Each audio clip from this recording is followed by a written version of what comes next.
the birthplace of the greater Western civilization, Greece, the birthplace of democracy and the Olympic Games. From the ancient days, Greece and China were connected with the Silk Road. Time flies, world is changing, and the two old civilizations come even closer together with the Belt and Road Initiative. Let's find out the real values of our civilizations, walking through the history routes.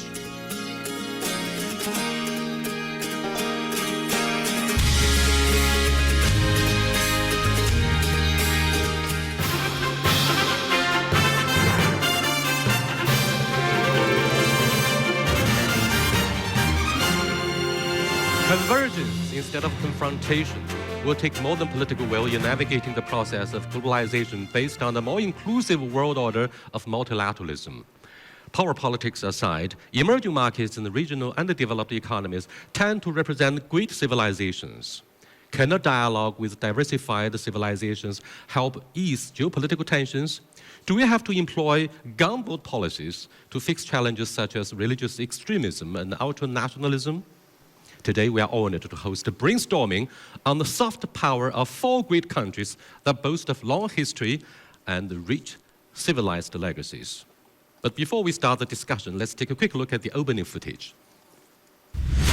Clash. Egypt, China, India, and Greece, the oldest civilizations on Earth, each with a long history full of clashes, within and with others. Is it inevitable, even in the modern world, that different cultures should come into conflict? Competition. As ancient civilizations that continue to survive, what competitive edge do they have? And does this give them enough strength to thrive in an increasingly competitive world? Diversity. A multipolar world is emerging with diversified civilizations. Peace and development is the common theme. Can we usher in an age of co-prosperity with Christianity, Islam, Buddhism, Hinduism, and Confucianism working hand in hand for the well-being of mankind? Future. Asian civilizations are undergoing rejuvenation, and the new international order is taking shape. Will the future be one of greater integration or separation? And is a new order for civilizations coming as well?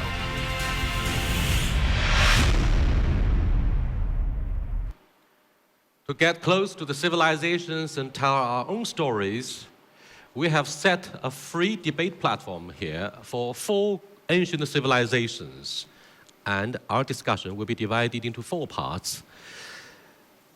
The clash of civilizations, diversity of civilizations, competition of civilizations, and the future of civilizations. The discussion will be done by four-nation team, and the team consists of a host and an expert commentator. During the discussion, every country will have 10 minutes to lead the discussion of their own topics. I'm Yang Rui with the CGTN, or China Global Television Network. And our guest here on my side is Professor Huang Jing, a university professor and dean of the Institute of International and Regional Studies at the Beijing Language and Culture University. Now, let's introduce our hosts and guests in order. Fánης, Papafanassiou, the host from ERT Network, Greece, first.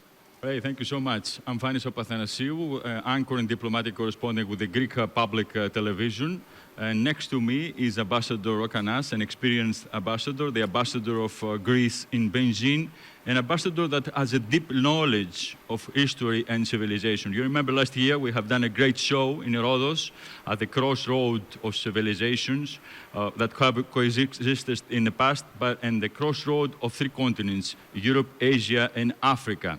You have influenced me that much that since last year I started a show in the Greek television that I call it the Dialogue of Civilization, Διάλογοι Πολιτισμών, which comes from Greece and has a Greek origin. I can't wait to have the second chapter of the dialogue that we had in Greece last year. Egypt. Yes, thank you, Ray, and thank you, Fánης. I'm Mohammed Abdurrahim from Nile TV. That's Egypt's state broadcaster in the English and French languages that in October celebrated 25 years of its existence. I'm honored to be here, really, in the presence of this distinguished panel from China, Greece, and India. And it is my pleasure to introduce you Egypt's expert, and he is Dr. Professor Abdelmunam Al-Mashat, and he is the Dean of the Faculty of Economics and Political Science, Future University, Egypt. And now over to my dear Indian colleague. Mohammed, thanks very much. It's wonderful to be back in Beijing. It's wonderful to be co-hosting a program with all of you from these great civilizations. My name is Vishnu Shom. I'm a senior editor and principal anchor with New Delhi Television, NDTV. We are India's oldest private 24-hour news network. And I've got a wonderful guest with me today. Professor Madhav Nalapat is Professor of Geopolitics at Manipal University, and he's going to be answering several of the questions which we expect on this show. Ray. Thank you so much for the participation of representatives from ancient civilizations. My first question goes to the Greek team. Now, ancient Greece is known for delivering the first democracy in the world. That has produced a huge impact on the formation of modern political institutions. Question is, Mr. Ambassador, how does this aspect of traditional Greek civilization influence modern Greece? Okay. First of all, thank you very, very much for having me here.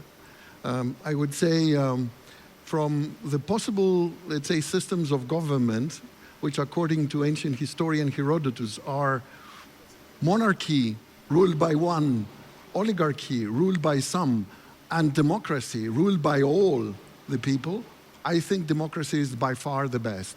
The most efficient, both politically, it empowers the people, it gives them voice, and it makes them more productive, more inspired, more efficacious.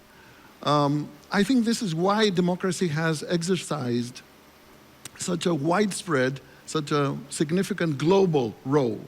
And of course, there are many democracies. The direct democracy of ancient Athens, parliamentary democracy today, and many other forms, depending on where you are. But I think democracy is advancing. That is a very good news for everybody. I think statistically speaking, democracy is advancing in the world. And one of the countries that has been profoundly, of course, influenced by that is my country, Greece. We have instituted, the modern Greek state dates back to 1830, after the Greek liberation struggle. And I think now we have one of the most thriving democracies in the world. One more thing, democracy is not just good because it's, morally and perhaps also theoretically, philosophically good. It gives power and voice to the people and for the people. Exactly, that's my next question. Your Excellency, do you think good functions of democracy today are being held hostage by the rise of populism? That's the bad form of a governance, bad form of a democracy. Do you think European politics fall victim to the performance of a populism? Therefore, we have the rise of far-right movement that rejects immigration, as well as perhaps, to some degree, globalization itself. Well, I think populism, you rightly pointed out, is a transient phenomenon. It's not a phenomenon that will stay for us forever. I think nationalism is something more dangerous that actually created huge bloodshed in Europe during the last two world wars. I think populism will go away as long as critical economic and other social conditions in Europe abate. So I do not think that this is a serious problem. We have to take it seriously, of course. We have to deal it seriously. It's not a civilizational problem. War and violence are on a massive scale, like the two world wars, is a civilizational problem. Next question goes to our Egyptian friend. Islamism is one of the major religions that call for harmony and unity. However, Arabs tend to be very disunited.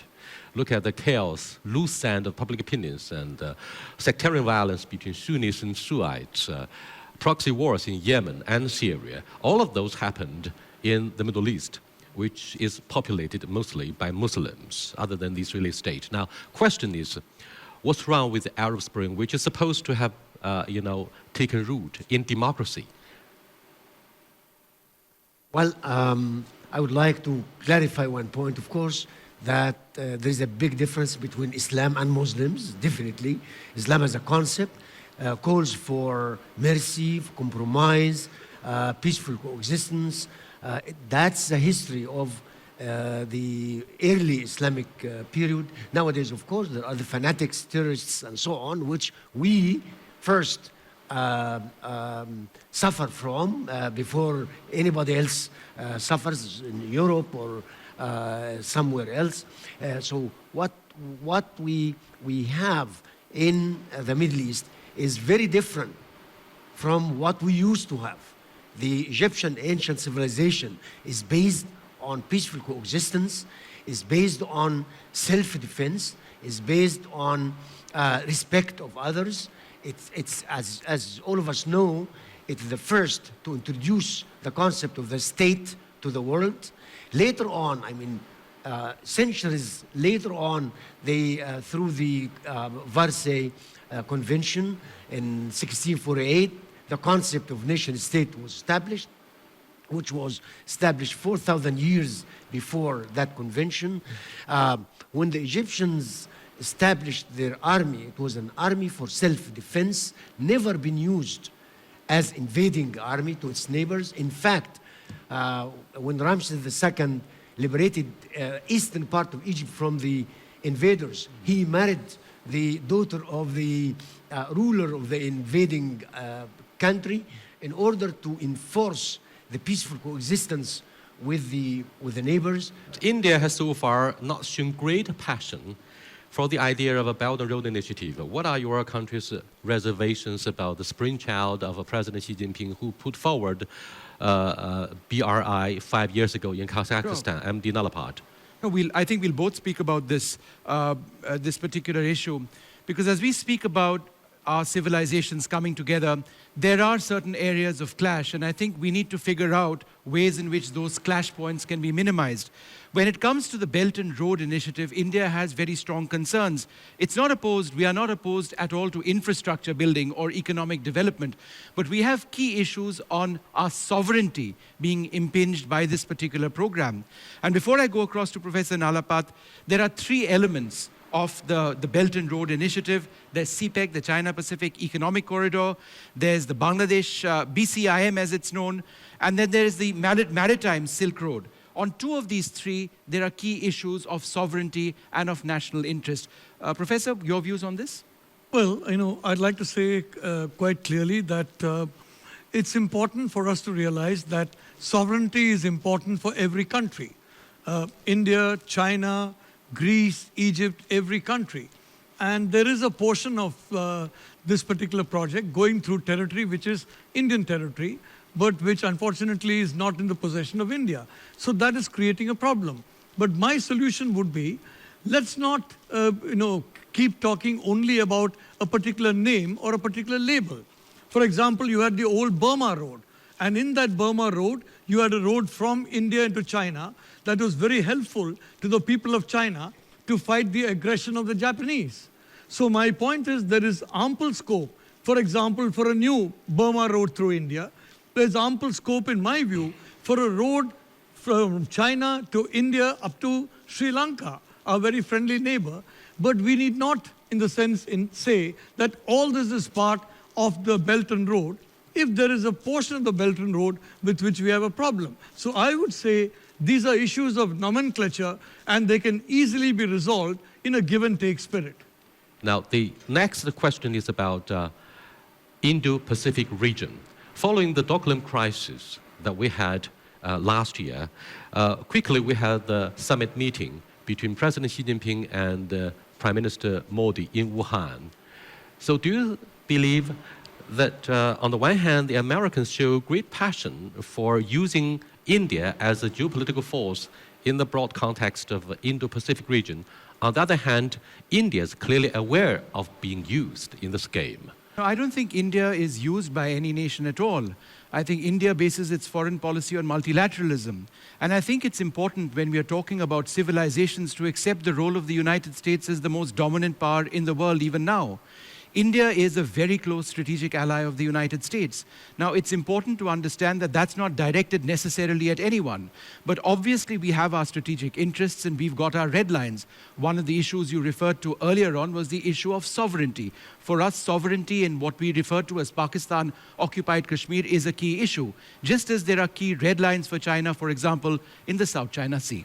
First of all, whether our Egyptian friends agree that it's very likely that Confucianism and Islamism will join hand to push back the West-centric influence from industrial nations in the age of globalization. Well, first of all, we don't believe in the clash of civilization, definitely. We don't believe in that. I don't believe any old civilization, ancient civilization, believes in the clash of civilization. What happened with the United States and with Samuel Huntington, we know, that he has been commissioned to do this study after the collapse or about the collapse of the Soviet Union to find some enemies in order to push for the industrial military complex in the United States to produce weapons and so on and so forth. We believe in the, as my friend said, multilateralism. Multilateralism means compromises, means you give and take, means win and win situations. It doesn't mean at all domination of one over the other. So what the core of the clash of civilization is really the dominance of the West and the United States over the Egyptians, the Indians, the Greek, and everybody else, in fact, in that regard. What we have to do in this regard is to emphasize that nobody has the right to dominate the other.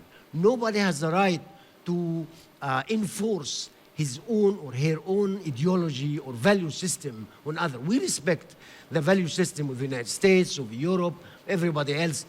We ask them to first to respect our values and also to tolerate them. At least 12 years ago, I went to Athens and interviewed former Prime Minister Karamanlis. We were talking about the Olympic spirit and the legacy of the Athens Games. We are talking about clashes of civilizations, but next topic will be handed over to you to address the issue of diversity between different civilizations. But it seems the 5 rings of the Olympic Games could unite all continents, all cultures, despite all the cultural diversity. I'd like to have your thoughts. Ray, let's give emphasis to the words of dialogue of civilizations, which come back to and down to the realities of democracy and the basic values of the Greek civilization and your respected civilization, which is cooperation, unity, peace, and not class. In Greece, we don't believe in clash of civilization. We believe in cooperation. Even the United States, they do not believe in the clash of civilization. Ambassador will tell you in a few minutes. But let me emphasize on something. We are here to make dialogue of civilization and to understand each other, to understand each other's civilization, because we have to understand the past, our past. We have to understand our history in order to move forward. And not only our history and only our civilization, but your civilization and other civilization, in order to understand that today's reality better and to work with cooperation and to move forward, actually to have a spirit for a substantial move forward.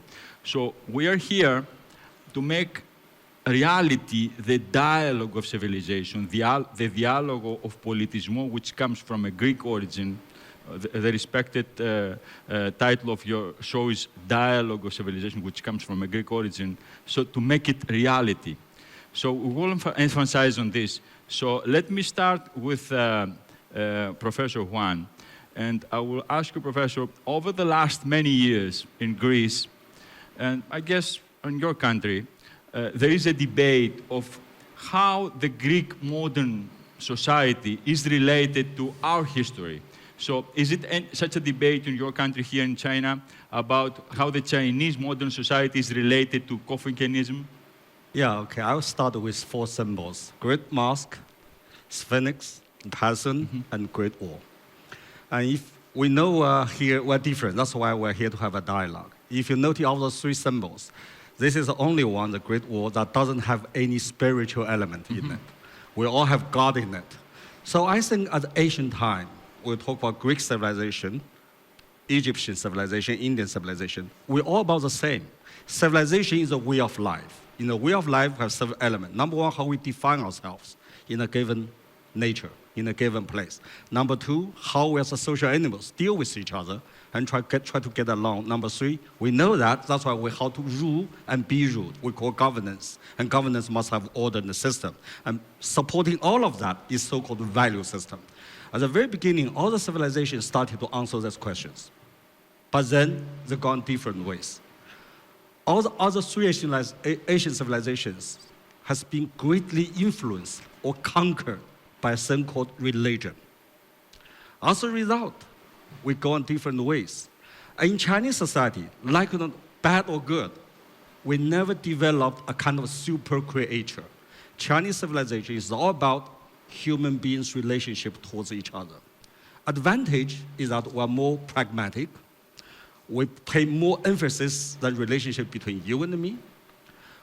We know that if I betrayed or cheated on my fellow human beings, I should be punished, not by God, because no God, but by ourselves. That's why we're more self-disciplined. But disadvantage is that we do not have a last refuge for moral imperfectness. But on the other hand, the other civilizations developed because religion, and religion becomes a political powerhouse. As a result, it's a great achievement, but also take great sacrifice for all the 3 other religions in a modern society, in the building of modern nation state, to separate church and the state. That's a great achievement. Chinese never went through that because we don't have church. Confucianism is not a special element. Confucianism is all about human beings. As a result, in today's Chinese society, in our political system, we do believe good ideas of democracy, but we see democracy as a way of governance, as a system, not just as ideas. Ideas is beautiful, freedom, equality. As a way of governance, then we have, number 1, power has to be institutionalized. Number 2, policy-making process has to be institutionalized. Number 3, political participation has to be institutionalized. If you look, all the modern democracies are doing very well in the 3 ways. That's why we have what Churchill said. Democracy as a governance may be the worst, but it's better than anything we had before. However, now democracy, as we see as a political system, is challenged, fundamentally challenged by what my colleague just said, populism. Okay. We've been talking about the influence. We just talk about nationalism is a bad sin. But who said I'm a nationalist? President Donald Trump just said a few days ago, I am a nationalist. By the way, I have to emphasize here, President Donald Trump is not, should not, and will never be a representative of the United States as a nation state. He's Donald Trump. He's not the United States. What Donald Trump is doing right now is doing some irreparable damage to the thing we call Americanism. That is really bad. All right. My last word, going back to a question. We, the Chinese, because we are so pragmatic, because we do not have the final refuge of a moral imperfectness, that we know continuous improvement is a way to go. We understand we have great problems, either as a society, as a people, as a civilization. That's why we need to improve ourselves continuously. That's the direction we have to go. Okay, that's why we have Great to improve speech. Wonderful. dialogue. Ray, let me, on this debate, in today's globalized world, which prioritizes technology and promotes materialism, what's the significance of the spiritual values of the Confucianism? It's indeed one of the major concerns in the wake of the Cold War, and in the Chinese case, in the wake of the Cultural Revolution, when we needed so badly to reconstruct the system of values and value orientation. And starting from the May the 4th movement in the early 20th century, Chinese started to turn to the West for inspirations. And with the end of the Cultural Revolution, particularly 40 years ago, Deng Xiaoping, our late senior leader, started the process of modernization. The Chinese started asking ourselves, who are we? Where are we headed for?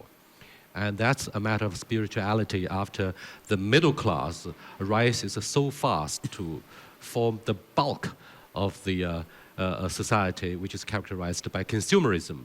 We have enough affluence for the middle-income families, but what about our faith, values, institutions? Modernization of all of these things will transform China into a real power. It's not just a 大国 in Chinese, but will become a 强国. It's not just a major power, but a great power, which relies very much on the construction and reconstruction of the Chinese culture. So spirituality, as opposed to materialism, is really prioritized on the agenda of social media discussions. These days, my friend and I have been discussing a lot as to where are we headed for, who are we? Now, these are the two fundamental questions the middle class, elites in China, start to repeat and repeatedly asking ourselves. That's a very good question. Thanks. Okay. Thank you. Let's move to Egypt. Professor Al-Mashad, could the values of the four ancient civilizations here provide answers to today's major problems like wars, economic crisis, migration, etc.? And what's the way to do that? Okay, we have a good brainstorming here, but in reality, how can we make it reality? Well, thank you for the question. It's one of the most difficult questions. However, I will start by emphasizing that the core of the Egyptian civilization is life, love of life, even the second life. I mean, they built the pyramids and all these things we enjoy nowadays in order to prepare for the second life. So Egyptian civilization and Egyptian politics now is fond of life. I think life with all its dimensions, economic, social, political, and so on. Now, in terms of wars, which is one of the cares of humans, and it's not only expensive militarily and financially, but also in terms of human casualties and so on, we don't like to be involved in wars, and everybody else should not be. In fact, we understand that the essence of wars is the clash of interests and the conflict over interests. Should we have means to converge these interests together? Yes, there are. There are lots of ways. Again, negotiations, compromises, and so on and so forth. One of the good things about the emphasis on bargaining and compromise that we used during the dark days of the Arab-Israeli conflict to go through track 2 diplomacy. I was part of that. In fact, we held lots of meetings in Greece. It's backdoor diplomacy in order to get the feedback from everybody and then go to our government and say, guys, these are the room for compromise and win-win situations. So one thing about war, it should be defensive. It should, of course, we shouldn't have wars, but should be defensive, legitimate war. Once you are attacked, you have to defend yourself. Of course, this is one of the functions of any political system, to defend its people and so on. Now, in terms of technology and development, I would, in your presence, I would appreciate what the BRICS is doing. I think BRICS is an attempt. We are not part of the BRICS. I hope we will be one day part. I hope Greece also might be part of that. But the idea of BRICS is to go from the Cold War mentality, which has been established in 1945 until the collapse of the Soviet Union, to something else, a new era. Okay, thank you. Let's move to India, to my friend Vishnu and colleague and Professor Nalapat. Is rich cultural tradition an asset of soft power? And what is the influence of rich cultural heritage on today's world politics? What is the impact of a rich cultural heritage in countries like India Foreign policy, what is the influence? So India is today the product of its history, its culture. We have a syncretic civilization, a civilization which obviously faces so many challenges. But the essence of what we are in India is a country with different languages, with different religions, with different values, with different geographies, with different wildlife even. So, and that really is what we are all about. And you know, when we look at India today, the opinion of India in the world stage is an opinion of people who come from areas which often have different value systems. But we try and bring that together in our very boisterous, chaotic democracy and our parliamentary system to try and ultimately reflect on what is best for us. Are we always successful in doing that? No, not at all. But it's an attempt. Our democracy, fundamentally by its nature, is an attempt at getting in all those disparate voices and trying to portray some of that as a national perspective. Professor Nalapat, let me add something to this. Let's say in conflicts and negotiations, countries which rich history have a disadvantage or an advantage? Well, I'd like to say that, you know, culture and civilization actually not conflict but cooperation if you understand culture and understand civilization correctly. As our Egyptian friend said, Islam stresses compassion, mercy, beneficence. Wahhabism is a complete perversion of that. It stresses the opposite. And I'm very happy that Saudi Arabia, which is the home of Wahhabism, there is a very strong effort now to ensure that the Wahhabis are put down and true Islam comes. And I am very nervous because there are some people in the Wahhabi establishment who are using certain events to try and dislodge people in Saudi Arabia who are fighting Wahhabism. So, you know, the fact is, true spirituality, true civilization, true culture will bind each other in the 21st century when information flow is so wide. In India, for example, we had the Vedic period, the ancient period, which was coterminous with Greece. In fact, several of the gods and goddesses of the Hindu pantheon are very similar to the gods and goddesses of the Greek pantheon. Very, very similar. We have the Mughal period, and the Taj Mahal is a very proud representation of the Mughal period. We had the British period. And let me say, as an Indian, all of us in India, whatever the religion we belong to, our cultural DNA has the Western, has the Mughal, and the Vedic. All three strands are there in our DNA. We cannot say we are only one of the strands. All three exist together. I think that is the greatness of India, what Vishnu was pointing out. Thank you. Mr. Ambassador, Professor Nalapat talked about coexistence. And in Greece and in Cyprus, we have a good example of coexistence, and it's going to be even better if we will find the solution after many, many years after the Turkish occupation. Cyprus is an example of coexistence of different civilizations and societies. The discussion is very, very interesting, and I'm tempted to respond to many, many of the things that have been said. Before answering the question on Cyprus, Cyprus is one of the political problems one of the international political problems that has to be resolved according to the UN resolutions. And of course, it's also a problem of, let's say, living together of two different ethnic groups, etc., that have been living harmoniously together before, and now we want to create one country again. We are on the process of negotiating that, and of course Greece is doing all in its power to facilitate, together with the United Nations. But Greece is also doing a lot of things to facilitate also peace, prosperity, and stability in all its neighboring countries, and it's in Europe in particular. What I wanted to say is that starting from democracy again, where I began.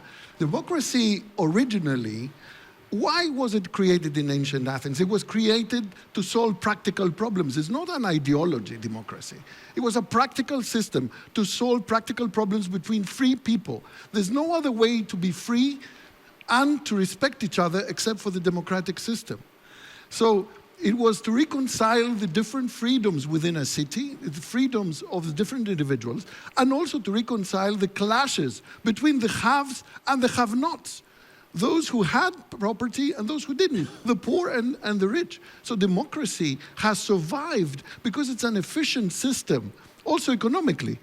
The Nobel Prize winner, Amartya Sen, has written a magnificent book praising development as freedom. Back in the 90s, praising the good side of democracy for economics. It's an economically perfect system.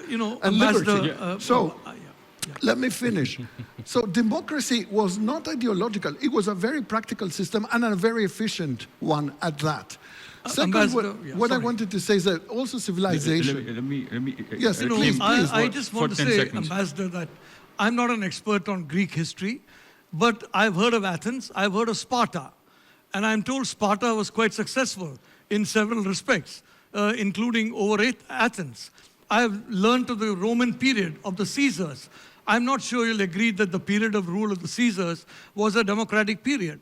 But Rome expanded very high, during that period. So frankly, I'd like to say, this idea that there is a cure-all, that democracy is a cure-all, or some other system is a cure-all, I think that's a little bit of a simplistic concept. And I think we can't argue that any one system is best for everybody. Okay. Yes. That's one size fit all. That's one size fit all. That's fundamentally the issue. I did not say that, first of all. I told you at the beginning that there are many types of democracy. Universality as opposed to diversity, that's a core issue that we have to face and need to find a solution collectively. Can I say something about civilization before? That the civilizations are by definition a product of dialogue. Dialogue has created our civilization, a dialogue with neighboring peoples. Greeks have always been navigators and travelers. They have dialogued, they have created the language, which is the basis of European languages, from a dialogue with other peoples. So dialogue creates civilization, and civilizations fundamentally are not inimical and they're not estranged from each other.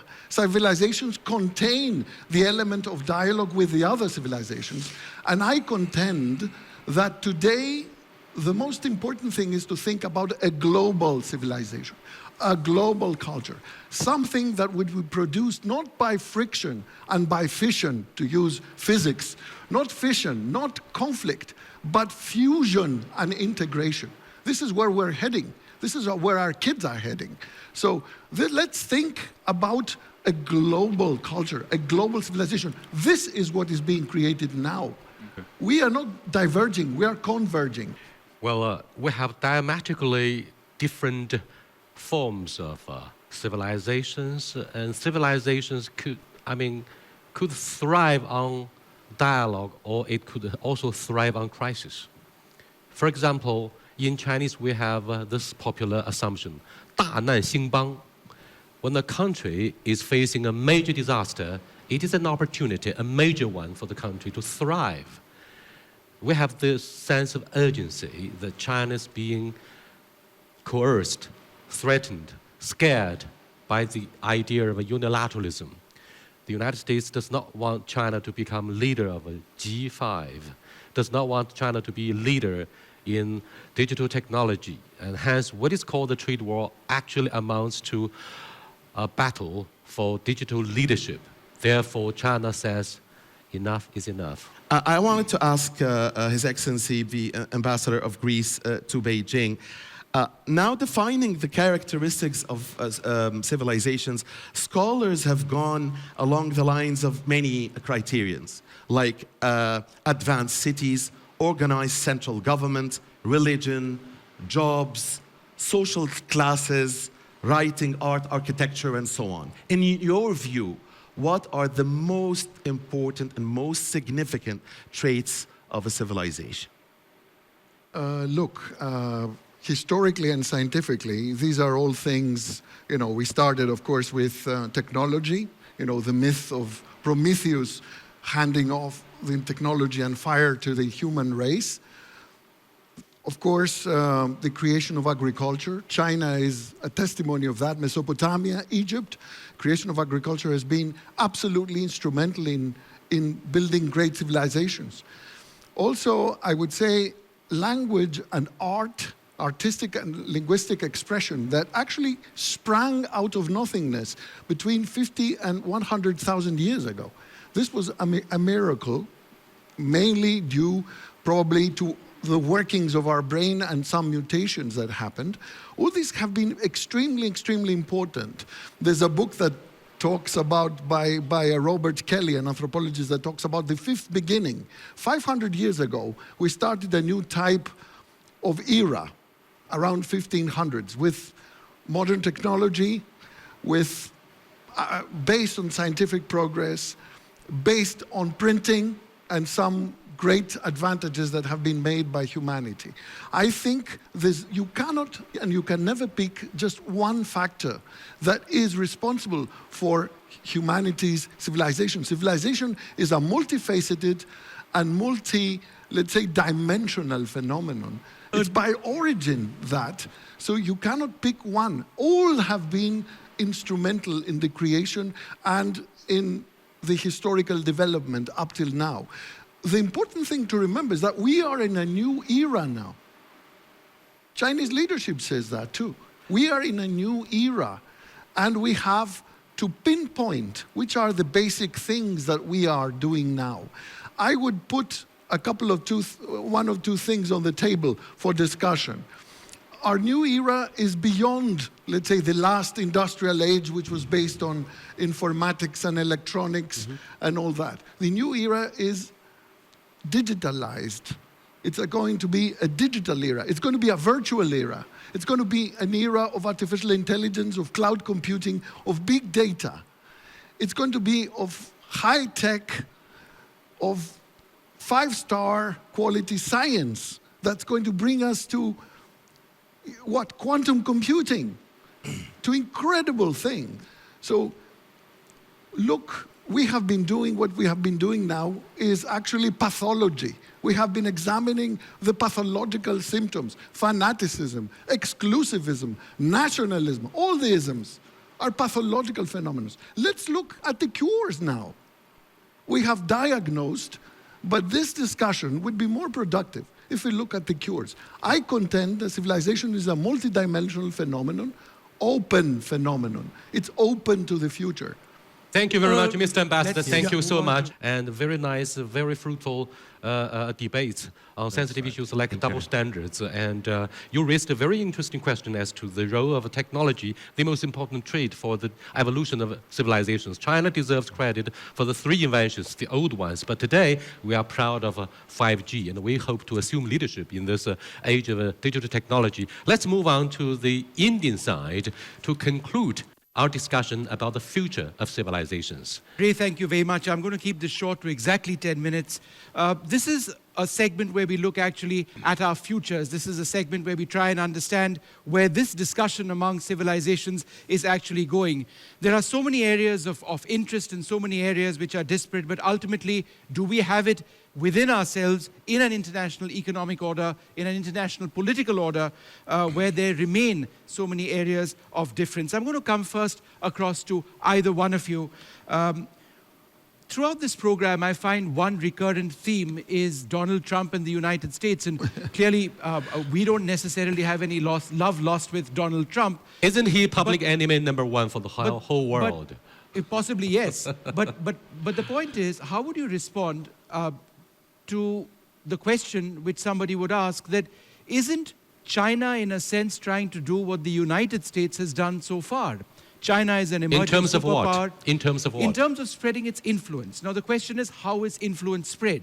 The United States, you could argue, has done it directly through the influence pacts. of unilateralism or the influence of a more inclusive world, such as the Belt and Road Initiative. That's a different forms of influence. Right. So my question is, how would you respond to those who say that China's vision of expansion is unilateralism, if you look at the Belt and Road Initiative, for example? Is Belt and Road Initiative something like unilateralism? That's the implication that my Indian counterpart presented. That's a very legitimate question, very good question. And to understand what Belt and Road Initiative is, we have to say what it is not first. Number one, Belt and Road Initiative is not China's massive foreign aid program. We are a country, still developing country. We are not rich enough to money. Number one. Number two, it is not and should not be China's Marshall Plan. We all know what Marshall Plan is. That is, United States very generously provide aid to Western European countries to strengthen Americans' dominance in Western Europe. And post-war reconstruction. Also, yes, so China should not take Belt and Road Initiative as China's Marshall Plan. That's deadly wrong. Last but not the least, Belt and Road Initiative is not a state-led or state-guided strategy. No, it's just economic development initiatives. Then what Belt and Road Initiative is, number one, it is an inclusive, open, and trying to create a win-win situation scheme for economic development. China cannot do Belt and Road without cooperation of countries around China, especially India. You just said. Yeah. A lot of part, if without India's cooperation or without India's at least understanding, Belt and Road neither can be successful because India is right in the middle of it. So it's a cooperative, inclusive. Number two, because of that, Belt and Road is driven by what? By market forces, by economy, which means we have to make money together. Number three, because of that, Belt and Road need government's policy to support it, as a guidance. Without government support, Belt and Road will not ever be successful. Let me finish. Last but not the least, Belt and Road should focus on the project that is doable, that is profitable. Last but not the least, Belt and Road should be pushed by the enterprises, by the business, not by the government. And all of this must be guided by rule of law, the honor of contract. That's what Belt and Road should be. Okay. But let's be very frank. Even in China, there are huge debate and even division about what Belt and Road is and what should do. So it's something that's clearly open but to trust discussion. Trust me, if you read President Xi Jinping's all the speeches, all the government official documents, Belt and Road, at least in government official explanations, it is as what it is. It's an economic development initiative. No more, no less. Okay. Whether it is so or not, please wait and see. I'm running out of time. I have only less than 5 minutes now. The second question, which I actually again wanted to ask either of you, is the entire issue of sovereignty. When we're talking about Belt and Road, and India's perspective in this is that as far as economic growth, trade or infrastructure is concerned, we welcome any initiative. But when there is an issue of sovereignty, how would you respond to those who say that China has double standards? On the one hand, when it comes to Belt and Road, India finds our sovereignty in Pakistan-occupied Kashmir to be affected, while others would say that their sovereignty is affected by China's ambitions in the South China Sea. So therefore, should there not be a consistent standard of respecting sovereignty? Sir, let me answer that question. Can I take the floor first of all? In all foreign policies, be they from the West or East, we have paradoxical things. Depending on the national stakes, they vary from case to case. I'm not proud of,